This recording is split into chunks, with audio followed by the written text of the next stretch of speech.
প্রিয় বন্ধুরা, আপনারা কি জানেন গরু কি অভিশাপ দিয়েছিল, যার কারণে আজ পর্যন্ত সমগ্র নারী জাতিকে সেই অভিশাপ ভোগ করতে হচ্ছে? এতদিন যা এড়ানো যায়নি। কি ছিল সেই অভিশাপ? আসুন একটা প্রাচীন গল্পের মাধ্যমে তার উত্তর জানি। এক সময় এর কথা, যখন ভগবান শ্রীকৃষ্ণ রাজসিংহাসনে বসেছিলেন। তখন নারদ মুনি তার কাছে আসেন এবং বলেন, হে প্রভু, আজ আমি মৃত্যু লোকের মানুষের মাঝে ঘুরে বেড়াচ্ছিলাম।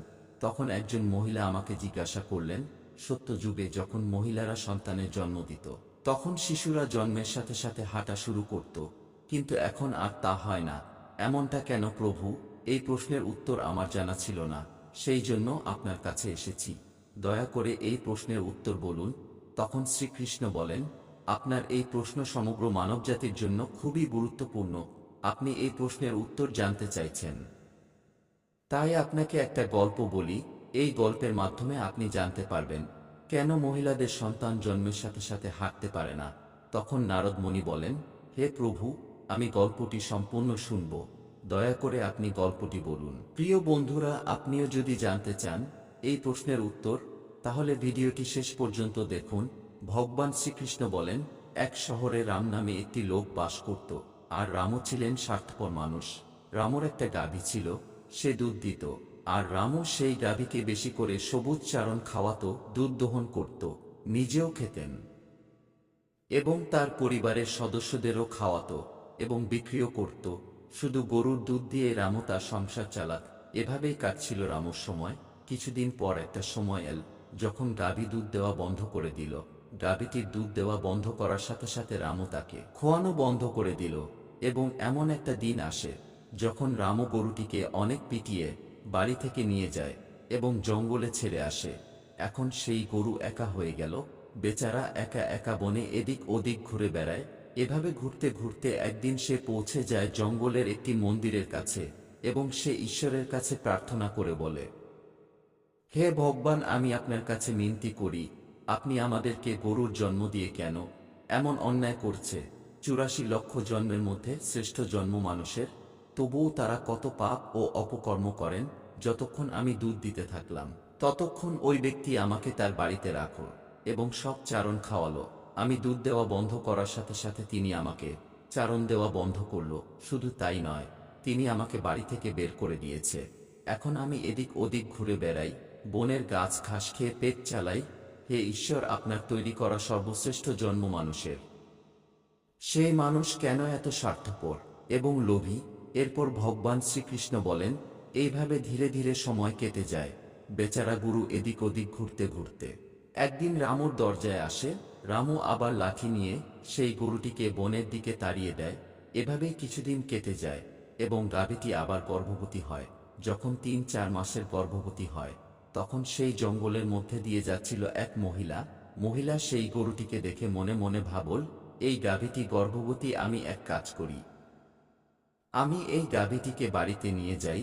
তার বাছুর হলে এই গাভী আমাকে দুধ দেওয়া শুরু করবে, তারপর আমি নিজে এর দুধ পান করব এবং আমার পরিবারের সদস্যদেরও খাওয়াবো এবং বিক্রিও করব।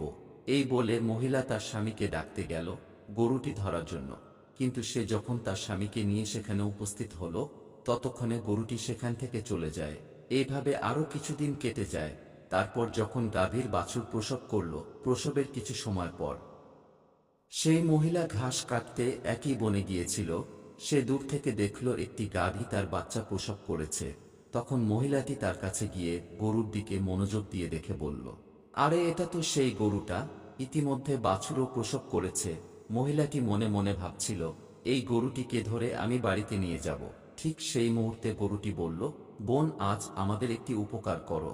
আমার সন্তানের সবে জন্ম হয়েছে, সে হাঁটতে পারছে না।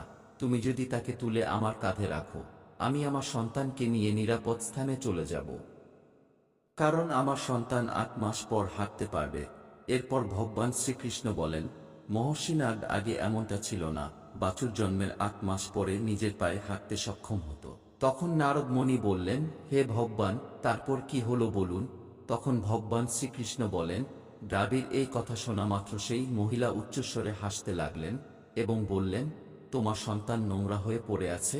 আমি কেন তোমার সন্তানকে তুলে তোমার কাঁধে রাখব? আমি কেন তোমার উপর দয়া করব? এই বলে সেই মহিলা গরুকে নিয়ে মজা করতে করতে সেখান থেকে চলে যায়। সেই সময় গরুটি ছিল নিরুপায়, সে তার সন্তানকে তুলতে পারেনি। তাই সেই মুহূর্তে গরুটি অনেক দুঃখ পেয়ে তাকে অভিশাপ দেয়। অভিশাপ দিতে গিয়ে বলল, আজ যাও, এখন তোমাদের সন্তান জন্মের পরেই হাঁটা শুরু করে, কিন্তু আজ আমি তোমাদের অভিশাপ দিচ্ছি, এবার থেকে তোমাদের সন্তান জন্মের 10 মাস পরেই পায়ে হাঁটতে পারবে। আর আমার সন্তান যে আজ হাঁটতে পারছে না, আজকের পর জন্মের সাথে সাথে সে তার পায়ে হাঁটতে পারবে। এরপর ভগবান শ্রীকৃষ্ণ বলেন, হে নারদ মুনি, গরুর এই অভিশাপের কারণে আজ মহিলাদের সন্তান জন্মের সাথে সাথে তাদের পায়ে হাঁটতে পারে না। সত্যযুগের সুখদেব জন্মের পরপরই নিজের পায়ে হাঁটা শুরু করেছিলেন, আর বেদব্যাস জন্মের পরই নিজেই পায়ে হাঁটা শুরু করেছিল। এটা ছিল সত্যযুগের কথা, কিন্তু কলিযুগে তা হয় না। কলিযুগে জন্মের পরে শিশু নিজের পায়ে হাঁটতে কমপক্ষে 9 থেকে 10 মাস সময় লাগে। এর কারণ হলো গরু সমগ্র স্ত্রী জাতিকে অভিশাপ দিয়েছিল। সেই দিন থেকে এই সমস্ত মহিলারা সন্তান জন্মের সাথে সাথে হাঁটতে পারার প্রক্রিয়া থেমে যায়। গরুর অভিশাপের কারণে সমস্ত প্রাণীর বাচ্চারাই কয়েকদিনের মধ্যেই হাঁটতে শুরু করে, কিন্তু একমাত্র মানুষের সন্তানরাই হাঁটতে পারে না।